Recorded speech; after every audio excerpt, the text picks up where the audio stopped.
Voici Jamel Debbouze.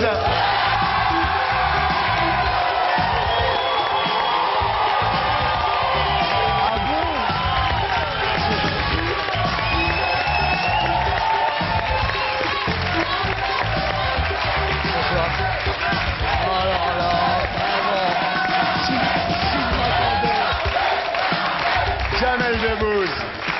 Merci beaucoup. Alors Jamel, je comprends un petit peu ces applaudissements et cet accueil parce que j'ai lu cette semaine dans le Figaro Entreprise que vous étiez l'acteur le mieux payé de France devant Gérard Depardieu. Je l'ai lu aussi, j'étais très déçu par ce qui a été marqué parce que c'est complètement faux, j'ai touché le triple. Ça m'a vénère que ce soit pas retranscrit exactement de la même manière. Ce qui m'a amusé le plus, c'est la manière dont ça a été présenté sur le journal de France 2. Parce qu'il disait, à la grande surprise générale... Oui, bien sûr. C'est Jamel Debbouze. Un rebeu qui est devant Depardieu. C'est quand même extraordinaire que ce soit là. Non. Oui, c'est étonnant. Non, oui. En fait, ça étonne, oui. J'ai trouvé ça amusant. Ça nous fait plus de 2 millions d'euros. C'est beaucoup. Bravo. J'ai bien ça, quand même. Oui. C'est pas mal. Thierry, par jour, tu avais combien de jours de tournage? J'avais plus de 6 mois de tournage. 6 mois de tournage. En même temps, j'avais aucun problème quand je touchais 2700 francs en contrat emploi solidarité. Ouais. Et j'ai aucun problème à toucher autant d'argent aujourd'hui. Je suis passé du RMI à l'ISF sans problème, je le répète super souvent. Mais Jamel, en plus, ça part vite, l'argent. J'en ai plus là. Parce que T'as tout dépensé. entre mon frère Momo, ma cousine d'Audincourt, mon frère de Taza et ma voisine du square de Gérard Philippe, il n'y a plus personne. Il te reste combien sur les 2 millions, là? Là, il doit me rester 700 €. Ça va vite, hein? En tout et pour tout. Ça va vite, et pour les impôts, t'as rien. Non, ça c'est pas grave, je me suis arrangé avec eux. Normalement, je les paierai sur 6-7 piges. C'est bien. Bien, Jamel, alors vous venez de Cannes, là, où vous êtes une star absolue d'ailleurs. J'ai vu dans Paris Match que vous étiez avec les plus grandes stars du festival, qui apprécient beaucoup votre... C'est pas vrai, j'étais avec Hamid Laouid, j'étais avec Serna, j'étais avec Abdelkader Raoul, j'étais avec... qui y avait d'autres? J'étais qu'avec des Kaira du 7-8 et du 9-3. C'est les seules stars que je connais. C'est ça. C'est avec eux que j'ai passé tout mon temps. Ouais. Alors, à part Cannes, vous passez beaucoup de temps au Maroc, beaucoup de temps à Marrakech, où vous avez une maison, Jamel, et où vous avez monté des studios de cinéma. On les a pas encore tout à fait montés puisqu'on n'est pas encore arrivé dans la phase où les studios sont en construction, mais on y arrive très vite et j'espère, Inch'Allah, que d'ici le prochain festival du cinéma à Marrakech, on puisse poser la première pierre. Ah ouais. Ouais, j'étais super surpris en tournant Astérix de voir que j'avais pas d'a priori, mais je m'attendais pas à ce que les Marocains connaissent aussi bien le cinéma. J'étais vraiment surpris et de voir un premier assistant parler 4 langues différentes, gérer 4000 personnes, je me suis dit non mais j'ai vraiment vu ça. Hein. Le mec qui parle français, anglais, arabe dans la même phrase. Ça donne Abdelrahman, sir jib que peuvent-ils le Saïd. C'est intéressant de faire des films. C'est incroyable.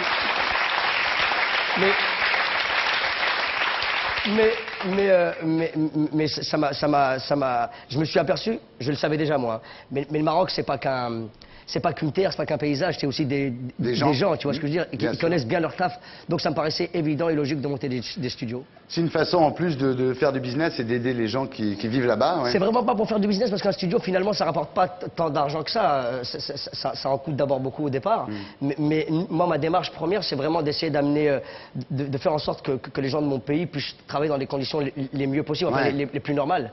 Puisqu'on monte d'abord, avant de monter des studios, un centre national de l'audiovisuel pour former les gens au premier métier du cinéma.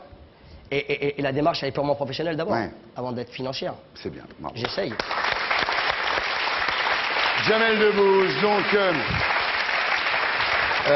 au Maroc, à Casablanca, le vendredi 16 mai, 5 attentats suicides ont fait 41 victimes, majorité de Marocains, plus 3 Français, 2 Espagnols, 1 Italien.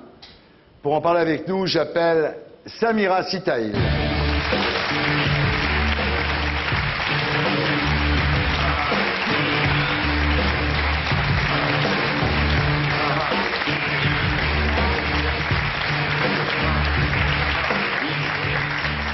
Samira, bonsoir. Bonsoir. Donc vous êtes directrice de l'information de la chaîne marocaine 2M.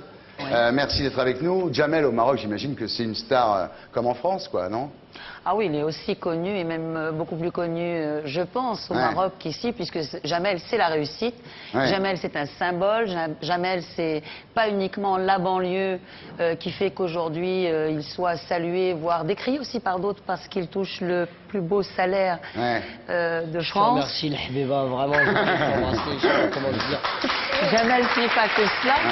Au Maroc, Jamel, c'est tout à la fois et c'est une méga star au Maroc, c'est clair. Tu la fermes ta gueule maintenant. J'ai amené mon avocat avec moi. Donc, en plein milieu des festivités organisées à l'occasion de la naissance le 8 mai du premier fils de Mohamed VI, le roi du Maroc, et 2 jours après l'Aïd al-Mawlid, la fête de la naissance du prophète, 5 attentats à la bombe ou à la voiture piégée, visant essentiellement des restaurants, des hôtels fréquentés par des étrangers ou liés à la communauté juive ont eu lieu à Casablanca. 8 membres des commandos kamikazes étaient d'origine marocaine et feraient partie d'un groupe islamiste appelé le Droit Chemin, implanté dans la banlieue de Casablanca et rattaché plus ou moins à Al-Qaïda. Alors vous qui êtes directrice d'information d'une importante chaîne marocaine, que savez-vous sur les coupables de cette opération ? Alors d'abord, ils sont tous marocains, ce n'est pas uniquement les 8. En fait, on a identifié au jour d'aujourd'hui 8 cadavres sur les 13 kamikazes qui se sont donné la mort sur les différents sites que vous avez décrits. Je dirais aussi, oui, on a visé des symboles. On a visé des symboles qui font qu'aujourd'hui, le Maroc est l'antithèse la plus complète de ce que les radicaux, les intégristes, défendent comme modèle de société. Nous leur faisons tous les jours la démonstration de ce que le Maroc peut être un pays musulman profondément rattaché à ses racines, profondément musulman, tout en étant un pays arabe, berbère, juif, d'une certaine manière, puisque cette religion fait partie de l'histoire du Maroc. Donc c'est les Marocains qui sont touchés. Lorsqu'on pose une bombe devant l'Alliance juive, c'est les Marocains qui sont touchés. Ce n'est pas les Juifs ou les musulmans, c'est d'abord ceux-là. Et un Juif persécuté dans ce pays, c'est quelque chose de nouveau. C'est quelque chose de nouveau pour nous, comme le sont ces attentats. Imaginez qu'une ville paisible se réveille un matin dans l'horreur la plus absolue, avec... J'épargnerai cela aux téléspectateurs, mais c'est vraiment l'horreur.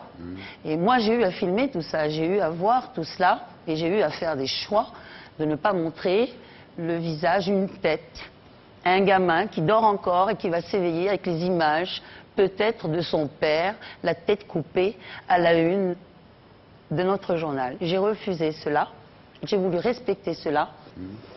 Et je crois que tous les Marocains, quelque part, sont un peu comme moi aujourd'hui. Ils ont cette attitude à la fois de surprise, à la fois de révolte, de colère, et en même temps, et c'est ça peut-être, si j'osais dire à toute chose et malheur est bon, que nous retiendrons de ce 16 mai, qui était le jour de mon anniversaire, nous retiendrons que nous sommes plus forts et que notre modèle est le bon, et aussi que cette guerre antiterroriste menée à l'échelle mondiale, dans un désordre absolu depuis 18 mois, nous en payons, nous les Marocains aujourd'hui, les pots cassés, et que c'est un échec absolu.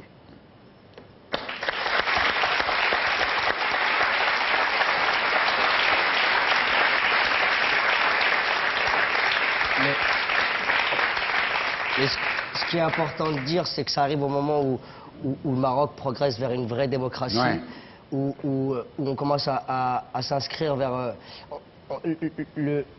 Ce qui m'a le plus étonné, c'est que vraiment, j'ai le sentiment que mon pays a été touché au cœur et en traître presque, parce que j'avais le sentiment que mon pays progressait, tu sais, que ça se développppait, qu'on allait vers une vraie ouverture. Je sais pas comment t'expliquer, mais j'ai été outré, moi, pour ma part. Parce que j'ai jamais connu ça au Maroc. J'ai jamais vu ma mère dans cet état-là, j'ai jamais vu mon grand-père dans cet état-là, j'ai jamais vu ma famille dans cet état-là. Et je me suis aperçu que partout dans le monde, aujourd'hui, on n'est plus à l'abri nulle part. Il y a 8000 morts sur les routes, ça a été touché, New York a été touché en plein cœur, Paris pareil, à Vitrolles, il y a Catherine Maigret, on est à l'abri nulle part. Donc, franchement, aujourd'hui, j'ai le sentiment qu'il faut continuer à vivre sa vie comme on l'entend Et comme on dit dans ma cité, nique sa mère le maire.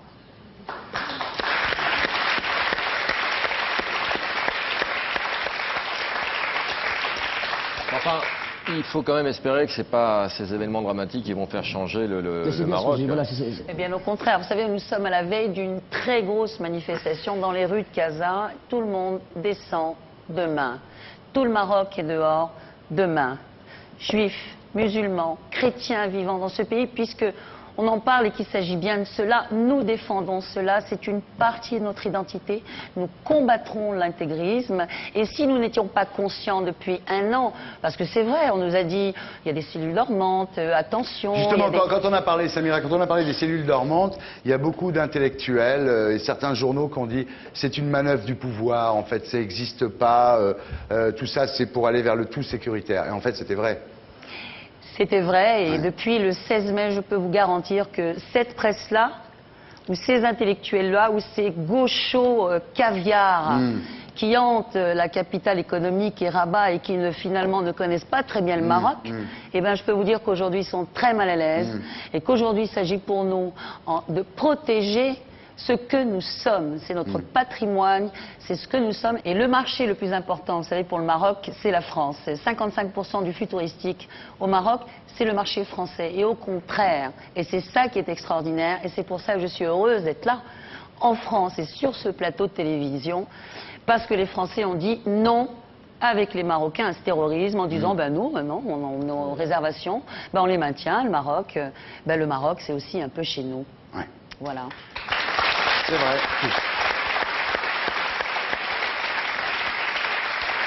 Et vice-versa. On avait compris. Les réactions, Mohamed VI s'est rendu évidemment sur les lieux du drame. Alors, Mohamed VI, c'est le commandeur des croyants. Ça veut dire qu'il est commandeur de tous les croyants, c'est-à-dire les juifs, les chrétiens et les musulmans? Les trois religions. Les trois religions. Il est bien sûr musulman et la religion majoritaire au Maroc est l'islam, mais il est le protecteur, comme le fut d'ailleurs son grand-père. Et ça, la communauté juive séfarade le sait et elle l'a toujours en mémoire. Ils l'ont acclamé, d'ailleurs, quand il est venu, le gouvernement de Vichy a dit au roi Mohamed V, vous nous livrez les juifs pour qu'ils puissent les livrer aux Allemands, il a dit je ne vous les livrerai pas, ils sont sous ma protection. Lorsque d'Espagne on les a chassés, réprimés, ils sont venus au Maroc et ils vivent. Et je répète, je ne sais pas si je l'exprime bien, mais si je me fais bien comprendre. Très bien. Le fait est que c'est ça qu'on veut toucher. Et ce n'est pas à nous uniquement de le défendre, nous du Maroc, nous, pays arabes, musulmans, revendiquant cette identité musulmane tout en nous projetant comme n'importe quel citoyen de ce monde aujourd'hui. Alors, Mohamed VI est en train de démocratiser le Maroc, mais effectivement, plus de liberté, c'est plus de liberté pour les idées, toutes les idées, même les idées islamistes. C'est-à-dire qu'aujourd'hui, au Maroc, il y a des journaux quand même très radicaux qui paraissent. Aujourd'hui, et depuis le 16 mai, les Marocains, je crois qu'ils se sont rendus compte que c'était tous pareils, que c'est les moyens qui changent, il y a ceux qui prônent la violence et ceux qui prônent cette autre violence encore plus terrible et meurtrière à la une de leurs journaux. Pour les Marocains, c'est tous pareil, il faut les combattre et nous les combattrons et ça ne passera pas. Quelle a été la réaction du Parti de la Justice et du Développement, qui est un parti islamique qui est reconnu et qui participe à la vie démocratique du Maroc? Bien sûr qu'ils les ont condamnés, mais lorsque leurs responsables, à la une de cette presse dont vous parliez tout à l'heure, font l'apologie de ces groupuscules radicaux qui aujourd'hui agissent sur le terrain. Ils sont tout aussi responsables que ces 13 kamikazes qui sont marocains, des jeunes qui se sont fait encadrer et manipuler par des personnes qui auraient pu être celles du PJD. Mais le PJD a condamné les attentats, et pourquoi leur intervention n'a pas été retransmise à la télévision marocaine sur TVM? Je ne suis pas la TVM, je suis 2M, l'autre chaîne de télévision, mais le fait est que vous n'allez pas, dans un moment comme celui-ci où les partis politiques progressistes de ce pays, et ils sont nombreux, les rejettent, leur disent non, faites votre manif tout seul, on ne la fera pas avec vous, et on fera la nôtre de notre côté. Bon, la réaction est tout à fait normale. Et moi, je le dis et je le revendique, je refuse, comme ça a été le cas voit un certain nombre de responsables de la presse française, à un moment donné, qui l'ont décidé officieusement de banaliser leur discours, leur appel au meurtre. Ce n'est pas cela la démocratie, ce n'est pas cela le Maroc que moi je voudrais. Ce que vous proposez finalement, c'est qu'on considère au Maroc le PJD comme en France le Front National est considéré, c'est-à-dire qu'il n'est pas admis en fait dans le jeu médiatique. Votre comparaison est un peu caricaturale, mais je vous dirai une chose, elle me convient tout à fait. Et je crois que si vous me posiez la question de savoir pourquoi tout d'un coup ils ont 38 députés au Parlement, je vous dirais qu'on n'a pas pu venir la vague qui a été celle de Le Pen l'année dernière. Mais je passerai sur les détails. Ouais. Je dirais que la comparaison n'est pas malvenue. Jamel, vous avez des copains qui sont tentés par l'islamisme au Maroc ou en France d'ailleurs? Malheureusement, dans nos quartiers, souvent les mecs de mon quartier ne sont pas respectés. Et un terroriste, c'est quoi? Enfin, j'ai pas la définition, mais je pense que c'est d'abord un frustré, c'est quelqu'un qu'on n'écoute pas, c'est quelqu'un qu'on rejette, c'est quelqu'un qu'on méprise. Et ça doit être quelqu'un de profondément meurtri, je crois, pour pouvoir en arriver là. Et je sais que certains mecs de mon quartier vont facilement se faire embrigader et se retrouvent dans des histoires bizarres parce qu'on les calcule pas, parce qu'on les écoute pas, parce qu'on les rejette en bloc. Et si j'ai réussi à m'en sortir moi, aujourd'hui sans prendre... c'est parce qu'à un moment donné, on m'a dit, t'es un mec bien, continue, fonce. Et c'est devant ce discours-là que j'ai eu envie de faire mieux et d'en faire d'essayer du mieux que je peux de décevoir personne. Mais c'est sûr que nous, en tout cas dans le banlieue, comme je le répète souvent, on est en zone d'éducation prioritaire, tu sais, on est en zone d'urbanisation prioritaire. Tout est prioritaire.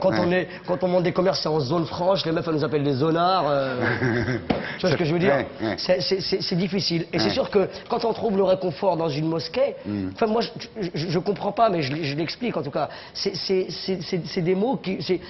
Devant un mec qui dit t'es un mec bien, continue, lâche pas, peu importe dans quel secteur d'activité il évolue, ça fait toujours plaisir, quoi. C'est vrai qu'au Maroc, le succès des islamistes radicaux, c'est plus que leur prêche encore, c'est la façon qu'ils ont de s'occuper des gens. C'est-à-dire qu'ils sont sur le terrain, ils ont des actions de solidarité, des actions caritatives. Il n'y a que le PJD qui a un vrai projet de société. On se demande si les autres partis politiques qui sont dans le jeu démocratique au Maroc ont des projets de société aussi définis que le PJD.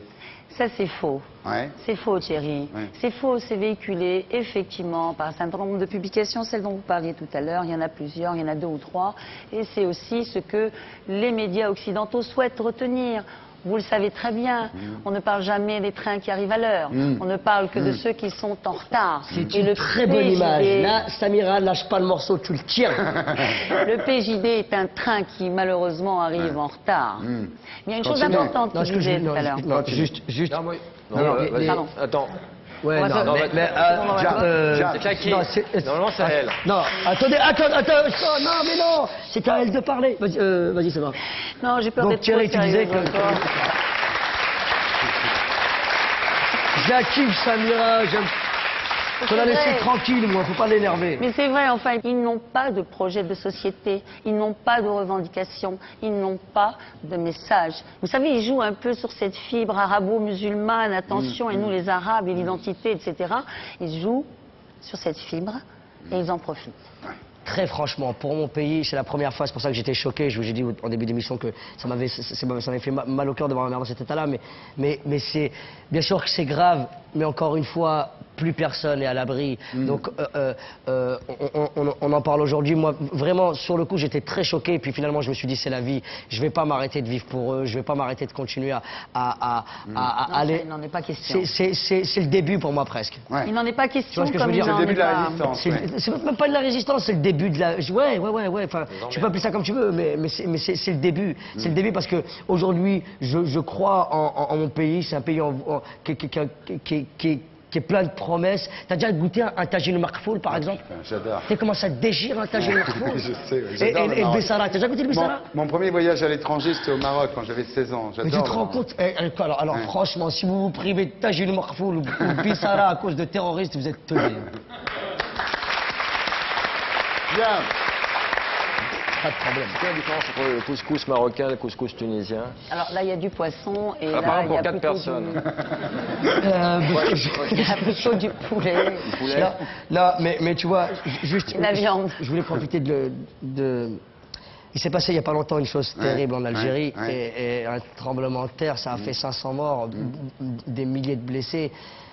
On n'a pas de peau, bordel de merde. C'est ça que je suis en train de me dire. On n'a pas de peau. Et puis moi, j'ai envie d'adresser un message d'espoir à tous ces Algériens, à tous ces Marocains qui souffrent, à tous ces musulmans Qui nous regardent. On est très regardés au Maghreb. Qui sont dans le noir.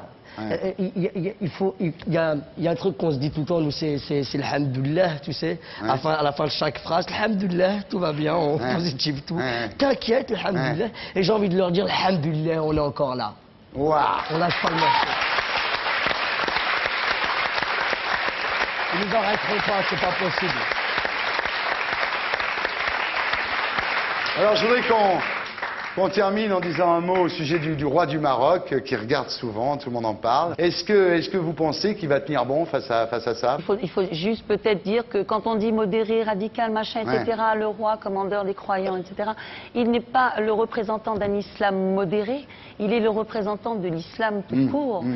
Ceux qui connaissent les livres et qui connaissent le Coran, et je vous invite à le faire si vous ne le connaissez pas, ce n'est pas cette haine qui se déverse tous les jours en ce moment, c'est de l'amour, c'est de la tolérance, c'est beaucoup de vérité. Le Coran condamnerait les attentats, enfin, dans les textes. Bien sûr. Alors lorsqu'on embrigade ces pauvres gamins et que l'on leur dit « vas-y, tu iras au paradis », eh bien on leur ment.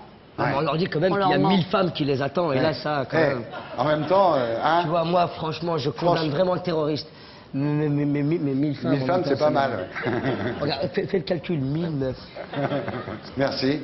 Merci à vous. Merci Samira, à bientôt. Merci de nous avoir reçus. Merci à vous. Merci. Dans le Nil, il y a 2 moches. Pareil.